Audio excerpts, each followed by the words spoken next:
श्री स्वामी समर्थ. स्वामी महाराज तुमच्या सर्व चांगल्या इच्छा पूर्ण करो ही स्वामींच्या चरणी प्रार्थना करते आणि आजच्या या नवीन व्हिडिओला सुरुवात करते. महाशिवरात्री महादेवाच्या भक्तीचा सर्वात मोठा उत्सव, ज्या दिवशी शिव आणि शक्तीचा मिलाप झाला अशी ही पवित्र रात्र. यावर्षी महाशिवरात्रीचे महत्त्व काय आहे, रुद्राभिषेक घरच्या घरी कसा करावा, पूजेची योग्य पद्धत काय आणि त्याचबरोबर आपल्या घरातील या 3 वस्तू आपल्याला चुकूनही खायच्या नाहीतर आयुष्यभर आपल्याला पश्चाताप करावा लागेल, याबद्दलची संपूर्ण माहिती आजच्या या व्हिडिओमध्ये मी तुमच्यासोबत शेअर करणार आहे. त्यामुळे व्हिडिओ हा स्किप न करता शेवटपर्यंत नक्की पहा. जर तुम्ही चॅनलवरती नवीन असाल तर चॅनलला सबस्क्राईब करून कमेंटमध्ये हर हर महादेव लिहायला अजिबात विसरू नका, जेणेकरून महादेवांची तुमच्या कुटुंबावरती, मुलांवरती अगदी भरभरून अशी कृपा होईल. महाशिवरात्री ही का साजरी केली जाते याची 2 मुख्य कारणे आहेत. त्यामध्ये पहिलं कारण म्हणजे शिव आणि पार्वती विवाह. याच दिवशी भगवान शिव आणि माता पार्वती यांचा विवाह झाला होता असे मानले जाते. दुसरं कारण म्हणजे ब्रह्मांड रक्षण. समुद्र मंथनातून निघालेले हलाहल विष प्राशन करून महादेवाने जगाला विनाशापासून वाचवले होते, तोच हा दिवस. या दिवशी महादेवांची उपासना केल्याने मनुष्याला मानसिक शांती, आरोग्य, मोक्ष प्राप्ती होते असे शास्त्र सांगते.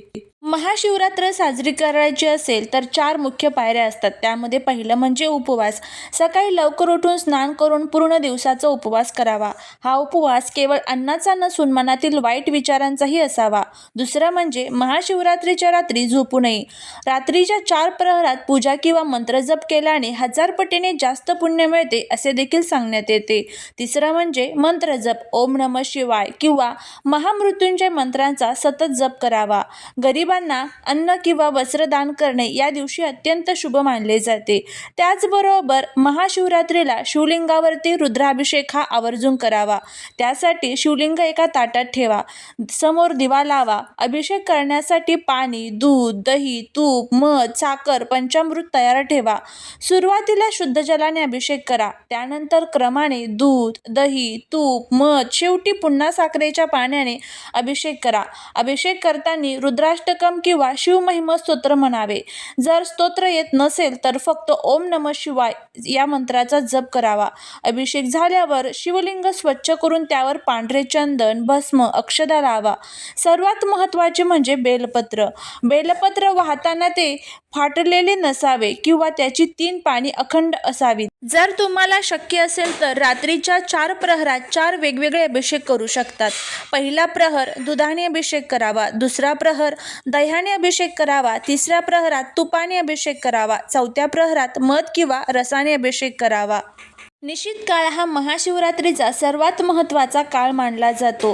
शास्त्रानुसार याच काळात भगवान शिव शिवलिंगाच्या रूपात प्रकट झाले होते. हा काळ मध्यरात्रीचा असतो, जेव्हा निसर्गातील ऊर्जा सर्वोच्च स्तरावर असते. यावेळी केलेली पूजा, साधना किंवा मंत्रजप इतर कोणत्याही वेळेपेक्षा 1000 पटीने अधिक फलदायी ठरते. 2026चा निश्चित काळ हा 15 फेब्रुवारीच्या मध्यरात्री 12:09 पासून ते 1:01 असणार आहे. या काळात महादेवाला अभिषेक करणे, ओम नमः शिवाय जप करणे सर्वात उत्तम मानले जाते. महाशिवरात्रीची रात्र 4 भागात विभागलेली असते, ज्याला प्रहर म्हणतात. प्रत्येक प्रहरात महादेवाची पूजा केल्याने जीवनातील सगळे वेगवेगळ्या समस्या दूर होतात. हा प्रहर मानवी जीवनातील काम, इच्छा दर्शवतो. यावेळी महादेवाला दूध अभिषेक करावा. यामुळे शारीरिक आरोग्य सुधारते आणि मनातील इच्छा पूर्ण होतात. हा प्रहर अर्थ संपत्ती दर्शवतो. यावेळी महादेवाला दह्याने अभिषेक करावा. त्याचबरोबर आर्थिक अडचणी दूर होताना जीवनात समृद्धी येते असं देखील म्हणण्यात येतं. महाशिवरात्रीच्या दिवशी केलेली पूजा जितकी फलदायी असते तितकेच काही नियम पाळणे महत्त्वाचे असते. महाशिवरात्रीला 10 गंभीर चुका ज्या आहेत तर त्या आपल्याला चुकूनही करायच्या नसतात. त्यामध्ये सर्वात मोठी चूक म्हणजे शिवलिंगाची पूर्ण गोल प्रदक्षिणा घालणे. शिवलिंगाचे सोमसूत्र म्हणजेच जिथून अभिषेकाची पाणी बाहेर येते कधीही ओलांडू नये, तिथूनच परत फिरावे, यालाच अर्धप्रदक्षिणा म्हणतात. दुसरं म्हणजे तांब्याच्या पात्रातून पाणी वाहणे शुभ असते, मात्र तांब्या दुधाच्या कलशात दूध टाकणे हे विषासमान होते. दुधाचा अभिषेक करण्यासाठी नेहमी स्टील, चांदी किंवा पितळाच्या पात्राचा वापर करावा. तिसरं म्हणजे हळद किंवा कुंकवाचा वापर. भगवान शिव हे वैराग्य आणि भस्म अंगाला लावणारे देव आहेत. हळद आणि कुंकू हे स्त्रीच्या सौभाग्याच्या संबंधित मानले जातात. म्हणून शिवलिंगावर हळद कुंकू वाहू नये. त्याऐवजी पांढरे चंदन, लाल चंदन किंवा भस्म लावावे. भगवान शिवाने जलंधर राक्षसाचा वध केला होता, ज्याची पत्नी वृंदा होती. तेव्हापासून महादेवाच्या पूजेत तुळस वर्ज्य आहे. महादेवाला फक्त बेलपत्र आणि शमीची पाने प्रिय आहेत. तुळस चुकूनही वापर करू नये. तिसरं म्हणजे पौराणिक कथेनुसार केतकीच्या फुलाने ब्रह्मदेवाच्या असत्याला साथ दिली होती, म्हणून महादेवाने केतकीला शाप दिला. शिवपूजेत केतकी आणि चंपक म्हणजे चाफा ही फुले कधीही वापरू नयेत. महादेवाला अर्पण केलेल्या जाणाऱ्या गोष्टी पूर्ण असाव्यात. बेलपत्र फाटलेले किंवा छिद्र असलेले नसावे. तांदूळ अखंड असावेत. तुकडा तांदूळ कणी पूजेमध्ये वापरू नये. महादेवाला नारळ अर्पण केला जातो, पण शिवलिंगावर नारळाच्या पाण्याने अभिषेक करू नये. नारळ हे श्रीफळ म्हणजे लक्ष्मीचे रूप मानले जाते. ते अर्पण केल्यानंतर विसर्जित केले जात नाही, म्हणून ते शिवलिंगावर वाहत नाहीत. बघा, त्यानंतर पूजेला बसताना अस्वच्छ कपडे घालू नका. तसेच काळ्या रंगाचे कपडे टाळावे. पांढरे, पिवळे किंवा हिरवे कपडे परिधान करावेत. महाशिवरात्रीच्या दिवशी घरात मांसाहार, मद्यपान किंवा कांदा लसूण यांचा वापर टाळावा.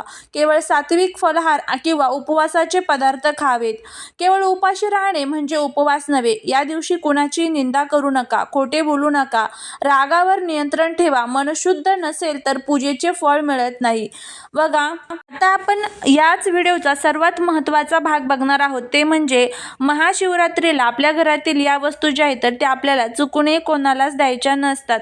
महाशिवरात्र हा ऊर्जेचा आणि सिद्धीचा दिवस मानला जातो. शास्त्रानुसार या दिवशी आपल्या घरातील काही विशिष्ट वस्तू दुसऱ्याला दिल्यास घरातील लक्ष्मी किंवा शुभ ऊर्जा बाहेर जाते अशी मान्यता आहे. त्यामुळे या वस्तू चुकूनही कोणालाच द्यायच्या नाही. त्यामध्ये सर्वात पहिली वस्तू ते आहे म्हणजे पांढऱ्या वस्तू घरातील. दूध, दही, साखर. पांढरा रंग हा चंद्राच्या आणि महादेवाच्या संबंधित आहे. महाशिवरात्रीच्या दिवशी संध्याकाळच्या वेळी प्रदोष काळात कोणालाही दूध, दही किंवा साखर उसने किंवा उधार म्हणून देऊ नये. त्यानंतर काय होते, यामुळे घरातील सुख शांती कमी होते आणि मानसिक तणाव वाढतो. दुसरी वस्तू आहे जी ती म्हणजे मीठ. मीठ हे घरातील समृद्धीचे प्रतीक मानले जाते. या दिवशी मीठ दुसऱ्याला दिल्यास घरातील बरकत कमी होते. मीठ उसने दिल्याने कर्ज वाढण्याची शक्यता असते आणि घरातील नकारात्मकता वाढते. तिसरं म्हणजे कात्री, सुरी किंवा टोकदार वस्तू. महाशिवरात्री हा प्रेमाचा आणि जोडण्याचा सण आहे. या दिवशी कोणालाही कात्री, सुरी किंवा सुई यासारख्या टोकदार वस्तू देऊ नये. आता आपण बघूया की नेमके कोणते 3 पदार्थ जे आहेत तर ते आपल्याला या दिवशी अजिबात खायचे नाही. तुम्ही उपवास करत असाल किंवा उपवास करत नसाल, पण तरी हे 3 पदार्थ जे आहेत तर ते आपल्याला अजिबात खायचे नाही आहेत. जर तुम्ही उपवास करत असाल तर तुम्हाला भगर जी आहे तर ती संपूर्णपणे या दिवशी वर्ज्य करायची आहे. महाशिवरात्र किंवा महादेवांचा जो कोणता उपवास असेल, मग त्यामध्ये सोमवार असेल, शिवरात्र असेल, प्रदोष असेल, त्या उपवासामध्ये भगर जी आहे तर ती पूर्णपणे वर्जित मानली जाते. त्यामुळे भगर, ज्याला वरई म्हणतात, तर हा जो पदार्थ आहे आपल्याला चुकूनही खायचा नाही आहे. त्यानंतर जो दुसरा पदार्थ आहे ते म्हणजे पांढरे मीठ, ज्याला आपण आपल्या घरामध्ये रोज आपल्या भाजीमध्ये वापरत असतो. पण आपल्याला या दिवशी पांढऱ्या मिठाच्या ऐवजी सेंधव जे मीठ असतं तर त्या मिठाचा वापर करायचा असतो. उपवासाचे ज्यावेळेस आपण पदार्थ बनवतो त्यावेळेस त्या पदार्थांमध्ये मीठ टाकत असताना नेहमी सेंधव मिठाचाच वापर करावा. त्यानंतर पुढचं म्हणजे या दिवशी आपल्याला चुकूनही सोयाबीन तेल किंवा सूर्यफूल तेल जे आहे तर ते वापरायचं नाही. त्याऐवजी तुम्ही शेंगदाणा तेल किंवा तुपाचा वापर जे आहे तर ते करू शकता. अशा पद्धतीने उपवासाला हे 3 पदार्थ जे आहेत तर ते आपल्याला पूर्णपणे वर्ज्य करायचे आहे. जर तुम्ही हे पदार्थ वर्ज्य केले नाही तर केलेल्या उपवासाचं कोणतंही फळ आपल्याला मिळत नाही. त्यामुळे हे पदार्थ तुम्हाला नक्की वर्जित करायचे आहे. झालेली सेवा ही महाराजांच्या चरणी रुजू करते. जर तुम्हाला व्हिडिओ आवडला असेल तर लाईक, शेअर, सबस्क्राईब करा. श्री स्वामी समर्थ.